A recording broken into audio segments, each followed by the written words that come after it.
Welcome to Back to Work with Poppin. Today we're hearing from Allison, our HR and culture guru, about how to transition remote teams back to the office. Hi, my name's Allison Schworn, and I am the Director of Human Resources here at Poppin. The fear of the unknown can be really unsettling. We are in an unprecedented time, not just here at Poppin, not just in New York or where we have offices, but everywhere in the world is experiencing this. So I would say you're going to be having a lot of employee concerns that are coming up, but leading with empathy is going to be a really important piece of this. You're going to have employees who maybe don't have childcare arrangements, have compromised immune systems, or maybe live with somebody who is in that situation. So you really want to try and be accommodating as best as possible while also maintaining a productive business environment. So there's going to be a lot of different challenges that employees and employers are going to be faced with, but instilling that confidence that the office is going to be a safe environment for that return is going to be really important, and Poppin has a ton of resources and guidance to help you with that. So our number one consideration is always the safety of our employees. So when you are ready to start thinking about bringing your employees back to the office, you want to make sure that the safety of your employees, your customers, your clients, any guests or visitors is top of mind at all times. So here at Poppin, we actually have a multi-phased approach of when employees are going to be returning into the office. First and foremost, we need to make sure that the office is completely disinfected before any employees go in.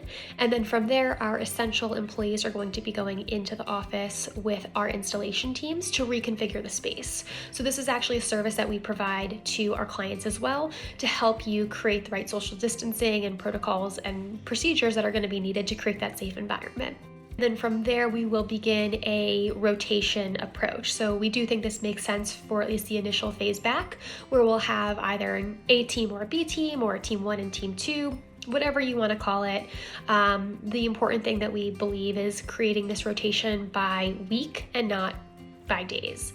So week 1 and week 2, we'll have the weekend in between so that a professional cleaning can come in either Friday night after employees leave or over the weekend to do a full disinfecting before that following Monday when employees start to return to the office. So this will minimize different exposures to employees, but also keeping an extra safe social distance. And then once we receive additional guidance from the CDC, local health authorities, government officials, we'll have that full return back, and the office will be spaced out appropriately to have all employees return with the right social distancing measures and, of course, disinfecting taking place. Culture, when you are in a remote, fully remote, or partially remote environment, can be really difficult to maintain. So some of the things that we've done to focus on our culture is by having employee-led trainings take place every single Wednesday on a different topic that our teams are voting on. We're also doing a lot of virtual happy hours with our teams, and then we're also doing a Poppin Pals virtual meetup through an app called Donut on Slack.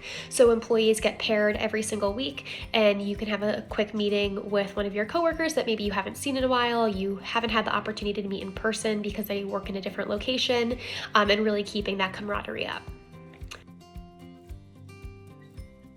As an HR or a facilities professional, you will really want to make sure that you're focusing on professional cleanings and disinfectings taking place. Before coronavirus, we actually had twice-a-day cleanings in our New York office, one cleaning taking place while the employees were there, disinfecting highly touched surfaces, and then the second cleaning taking place at night after the employees left for the day. We will continue that cadence and will likely increase the frequency of that when we have employees physically back in the office. It's really important that we're also creating signage for hand washing effectively, making sure you're keeping a safe social distance, and then of course, making sure that we are reconfiguring the spaces in a safe manner. On our next episode, you'll hear from Emily and Mateo about the space planning changes required for our return to work.